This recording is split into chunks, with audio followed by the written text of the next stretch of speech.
to inform all of my audience about the importance of taking basic life support. I want to start my speech off today about asking a few questions. Have you ever felt helpless, desperate to do something, but not knowing what to do?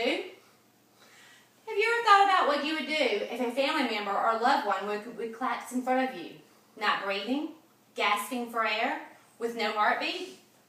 Knowing basic life support techniques can prepare you to give you hope. Hope to save a loved one. Statistics prove the effectiveness of basic life support. Techniques are very simple and easy to learn. Both community and online classes are readily available. According to heart.org, sudden cardiac arrest occurs when electrical impulses of the heart become too rapid, chaotic, which makes the heart just suddenly stop beating. Did you know that 383,000 cardiac arrests happen outside the hospital every year? If these statistics sound very alarming, they should. 88% of all cardiac arrests happen at home.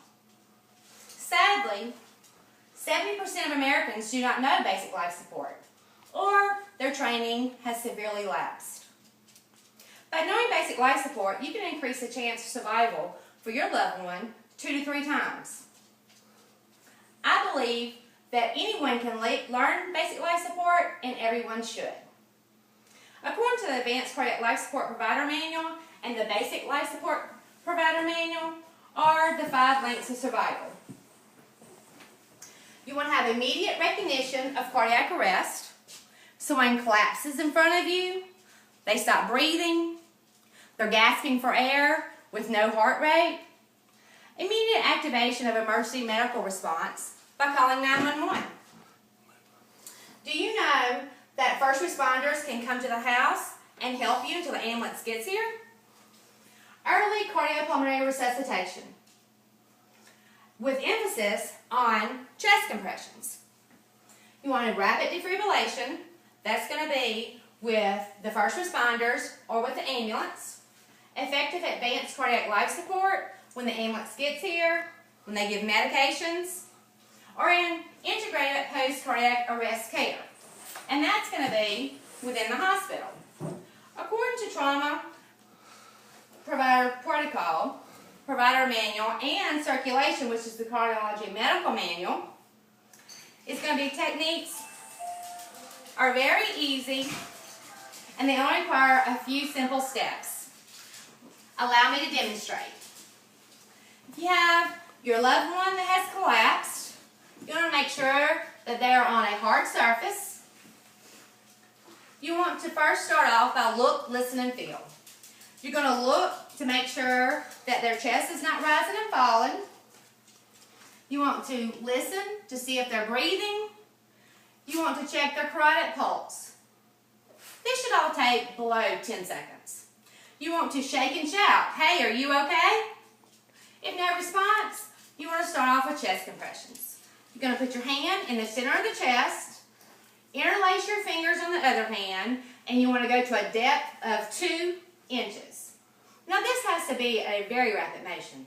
So obviously if you sing the song Staying Alive, or if you do 100 beats per minute, you can count. Let's just demonstrate. Ha, ha, ha, ha, staying alive, staying alive. Or if you want to do your beats per minute, you could do 1 and 2 and 3 and 4. Now, obviously you want to let the chest recoil, so when you're doing your compressions, you want to slightly move up to let the chest recoil. Now, you want to do a compression ventilation of 30 to 2.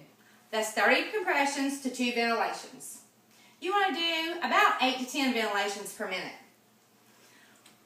As a rescuer, you want to open the airway. You want to make sure that the ear is in line with the shoulder. You want to open the airway just to make sure that it's open and clear. Then you want to put your hand on the forehead, closing the nostrils, opening the mouth, and you want to give just 2 regular breaths, and you want to look for the chest to rise and fall.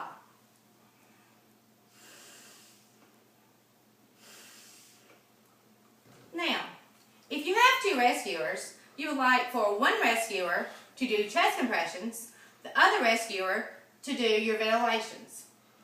As you can see, this does get very tiring, so you would want to change cycles every 5 cycles or either 2 minutes to prevent getting fatigued. With everything I discussed and shared with you tonight, don't you want to be able to save your loved one, your parent, your spouse, your child? Basic life support is very easy to learn.